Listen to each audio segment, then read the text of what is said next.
ShivWorks, Extreme Close Quarters Concepts. My name is Craig Douglas.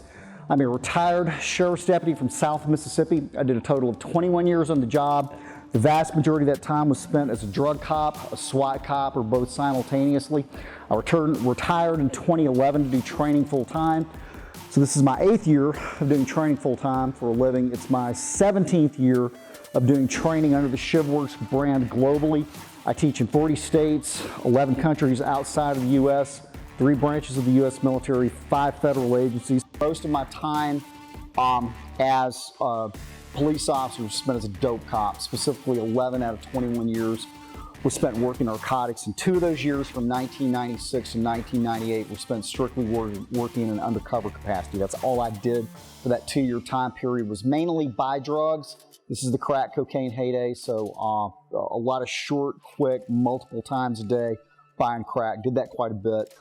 Did stolen property gigs, did some prostitution operations, did a murder for hire with the feds. That was an interesting case, and it was an interesting time period for me in that it put me in extended contact with a wide variety of criminal strata for extended periods of time. Just gave me some perspective as that I never would have gained as a uniformed officer. So it's very foundational to how I think and know how these people act and how they do business. So good time for me. Part and parcel for leading that life and playing that role, and especially playing the role of an addict or a crackhead, is getting assaulted. And I was assaulted, like you, a lot in that 2-year time period. I was robbed a total of 9 times in 2 years. And as odd as this is going to sound, most of those were business as usual robberies. And in several cases, the next day or a day after, I would go back and buy drugs from the guy that robbed me. And after a lot of introspection and contemplation and soul searching, what I realized was the vast majority of my training, the vast majority of my investment in training just didn't work. The vast majority of it was bullshit. And the little bit that did seem to work still had never been taught to me in the proper context. It was always in a mat room, it was always on a nice range.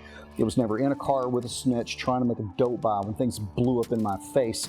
And I had to keep a gun from coming out, or get a gun out, or keep a knife from coming out. So very different context and environment to apply motor skills in.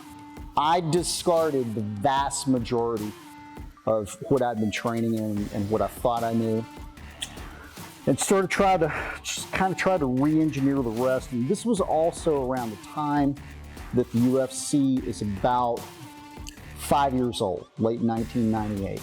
Here's what it did. It created a body of work that previous to us doing that publicly outside of small training groups really didn't exist.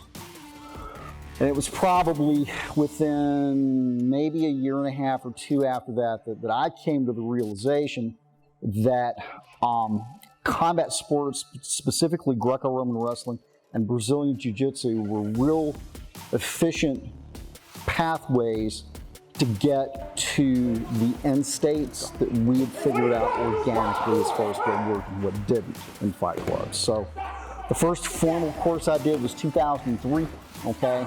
The first ECQC course I did was 2004.